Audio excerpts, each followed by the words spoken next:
या ठिकाणी घटनास्थळी आलात, तुम्ही पाहणी केली, 2 जणांचा मृत्यू झालेला आहे. एकंदरीत गंभीर आहे आग लागण्याचं. मला वाटतं खऱ्या अर्थाने जर तुम्ही जर बघितलं असेल 1999 साली या गावदेवी मैदानाच्या संदर्भामध्ये प्रक्रिया सुरू झाली आणि 12 वर्ष संघर्ष केल्यानंतर 154 गाळे, त्याचबरोबर मला वाटतं 9 गाळे हे रस्त्यालगतचे होते. अशा पद्धतीने त्यांचा जो 12 वर्ष वनवास संपल्यानंतर 15 वर्षापूर्वी हे गाळे मला वाटतं ताब्यात मिळाले. महापालिकेने जवळजवळ 1,34,000 8 वर्षापूर्वी भरले होते त्यावेळेला आणि तरीसुद्धा त्याचं हे पोझिशन देत नव्हते, कारण ती फूड अँड ड्रगची जागा होती. आणि मोठ्या प्रयासाने मला वाटतं मी आमदार असताना त्यावेळेला अविश्वासाचा ठराव त्या ठिकाणी आपण हक्कभंग आणला होता.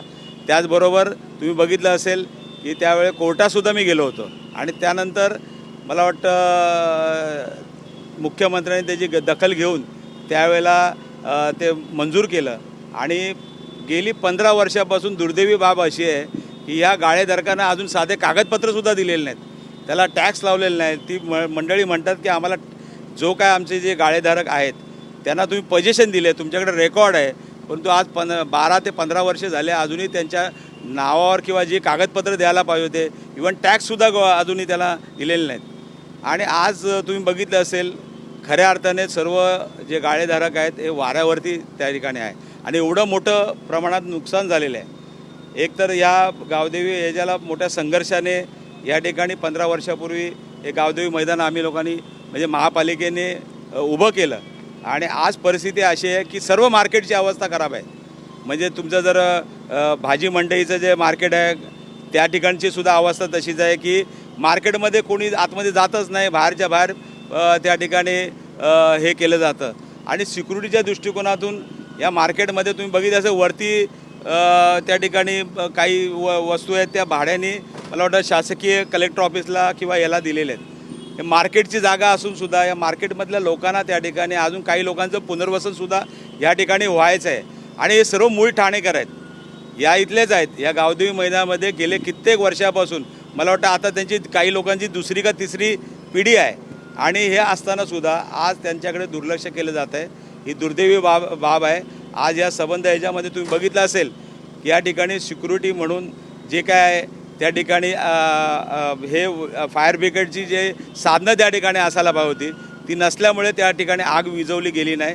नशीब ते रात्री झालं, दिवसा झालं असतं तर मला वाटतं यामध्ये भरपूर लोक ह्याच्यामध्ये हे झाले असते आणि मोठा दुर्घटना घडली असती. परंतु आज तुम्ही बघितलं महापालिकेचे आमचे 2 कर्मचारी त्या ठिकाणी आग विझवताना दुर्दैवी त्यांचा मृत्युमुखी पडलेले आहेत.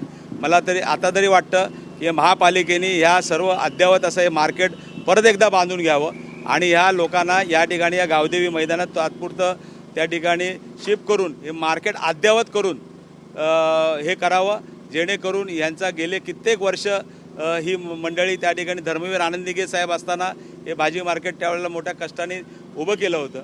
आणि आज ह्या मार्केटचा आज तुम्ही बघितली असेल परिस्थिती फार भयानक आहे. या ठिकाणी गावदेवी मार्केटमध्ये भाजीपाला मार्केट असतानासुद्धा त्या ठिकाणी कपड्याचं मार्केट त्या ठिकाणी चालू केलं होतं. हे जर मला वाटतं हे त्यावेळेला कित्येक लोकांनी तक्रारीसुद्धा केल्या होत्या, परंतु त्या तक्रारीची गंभीर दखल त्या ठिकाणी घेतली गेली नाही, म्हणून ही दुर्घटना घडलेली आहे. म्हणून महापालिका आयुक्तांना माझी विनंती आहे, महापौरांना विनंती आहे की या ठिकाणी तातडीने, शेवटी हे मूळ ठाणेकर आहेत, हे गावदेवी मैदानामध्ये बसलेले जे आहेत मंडळी ही 2री का 3री पिढी या ठिकाणी धंदा करत आहेत. आणि अशा अवस्थेमध्ये तुम्ही जर बघितलं असेल सर्व ठिकाणी फेरीवाले लावलेले आहेत, या मार्केटमध्ये कोणी यायला तयार नाही. आणि अशा अवस्थेत हे आज ही मंडळी त्या ठिकाणी जीवन हे करतायत.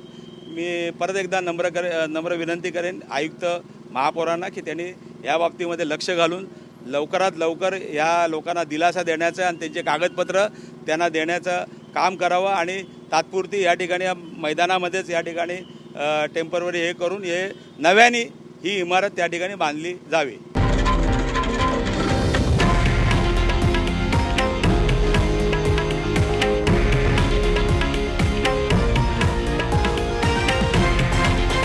हे आहे देशातील नंबर 1 न्यूज नेटवर्क आणि आपण पाहत आहात TV9 मराठी, एकमेव.